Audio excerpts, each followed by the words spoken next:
রাজবাড়ী জেলা বিএনপির বিপ্লবী আহ্বায়ক,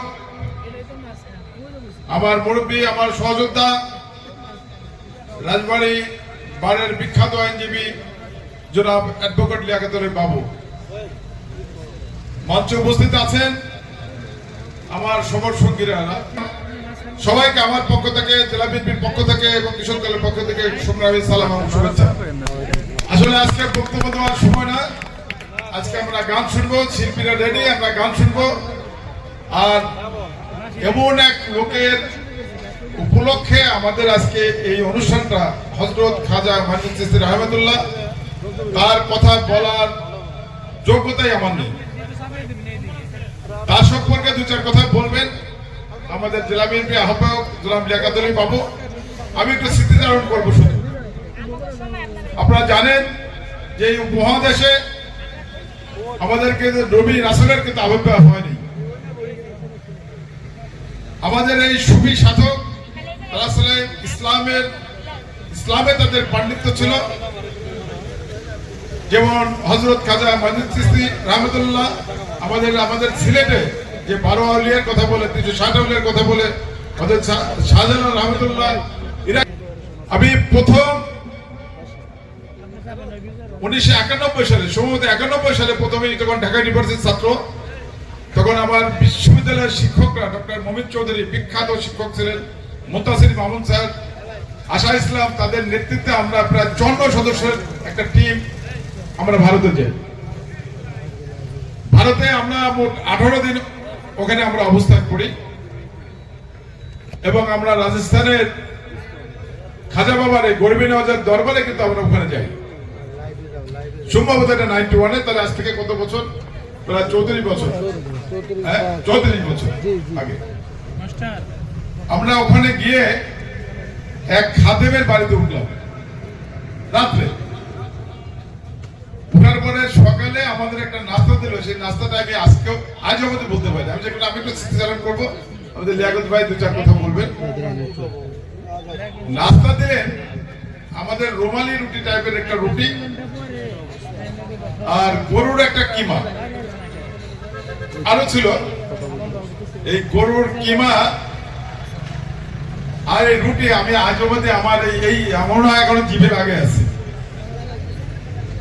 আমরা ভোরবেলায় রাত্রে গিয়ে 2টা থেকে ভোরবেলায় কিন্তু আমরা গেলাম রওজা পাকে নামাজ পড়ার জন্য। ফজরের নামাজ আদায় করলাম, এবার রওজা পাক জিয়ারত করলাম।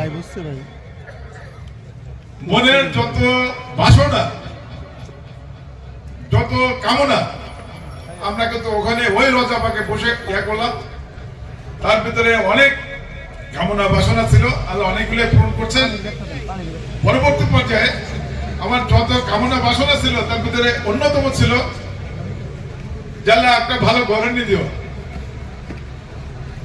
পরবর্তী পর্যায়ে আমি যখন বিয়ে করলাম, আমার পরিবারকে নিয়ে কিন্তু আমি সেকেন্ড টাইম গেলাম। গিয়ে আমার পরিবার সহ কিন্তু আমি রওজা পাক দ্বিতীয়বারের মতো 2011 সালে 2011 সালে কিন্তু আমি আবার দ্বিতীয়বার ওখানে গেলাম। 91-এ প্রথমবার গেলাম, 11 সালে দ্বিতীয়বার গেলাম। ওখানে যাওয়ার পরে যে অনুভূতিটা, আমরা যখন রওজা পাকে যাই, আমরা যখন মক্কা মদিনাতে যাই, এই ধরনের যে ধরনের অনুভূতি, ঠিক একই ধরনের অনুভূতি কিন্তু আমরা ওখান থেকে নিয়ে ফিরে আসি। হাজার হাজার ভক্ত, হাজার লক্ষ লক্ষ ভক্ত কিন্তু শুধু মুসলমান না, কিন্তু হিন্দু এবং মুসলমান। আপনি শুনে থাকবেন যে আমাদের গান্ধীজি যখন তার মন খারাপ থাকতো, বিপদগ্রস্ত থাকে, সেখানে ওখানে গিয়ে কিন্তু পড়ে থাকতেন। আমি শুধু হযরত খাজা মাইনুদ্দিন চিশতির ওখানে যাইনি, আমি নিজামুদ্দিন আউলিয়ার মাজারে গিয়েছি, জিয়ারত করেছি। এবং আমি সেলিম চিশতি, আপনি নাম শুনবেন, সে তার একটা বিখ্যাত আছে, অলৌকিক ঘটনা আছে, আমি সেখানেও গিয়েছি। আমি ভারতবর্ষের যত নাম করা নামি দামি সাধক ছিলেন সব জায়গায় কিন্তু আমার ঘোরা আছে। আল্লাহ কবুল করে। আমি আর আমার বক্তব্য বাড়াবো না। আজকে এই এত সুন্দর আয়োজন করার জন্য এখানে আমাদের মোটর শ্রমিক ভাইরা তাদের নিজস্ব অর্থায়নে প্রতি বছর এরকম প্রোগ্রাম করে থাকেন এবং এই শিল্পীরা গান গায়। আমাদের এলাকার মানুষ, শিল্পীরা কিন্তু সাধক। আমি বলি এই শিল্পীরা কিন্তু সাধক। তাদের যে জ্ঞান গর্ভ এবং বিশেষ করে তাদের যে ইসলামের প্রতি তাদের ইসলামিক দৃষ্টিকোণ থেকে তারা যেসব কথা বলেন সেগুলো শোনার বিষয় আছে, সেখানে কিন্তু অনেক মেসেজ আছে, তা আমরা শুনবো এবং আমরা একটা উপভোগ করবো এবং আমরা একটা ব্যক্তি জীবনে একটা আমরা বোঝার চেষ্টা করবো। আমি আর বক্তব্য বাড়াবো না। সবশেষে আমাদের সাংবাদিক ভাইদের এবং এলাকার যারা আছেন, আপনারা অনেকে আমাকে চেনেন না, আমার নামে জানেন। আমার এই গলন্দ মোড় আমার প্রাণপ্রিয় স্থান।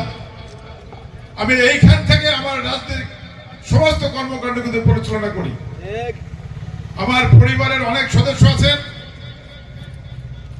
যারা এখানে বসবাস করেন, আমার আত্মীয় স্বজন আছে এখানে বসবাস করেন। আপনারা আমার আত্মীয় স্বজন, আপনারা আমার ভাই, আপনারা আমার বোন, আপনারা আমার চাচা, আপনারা আমার খালু, আপনারা আমার বড় আপনজন। আমি অনেক সময় আসি, আপনাদেরকে বিরক্ত করি।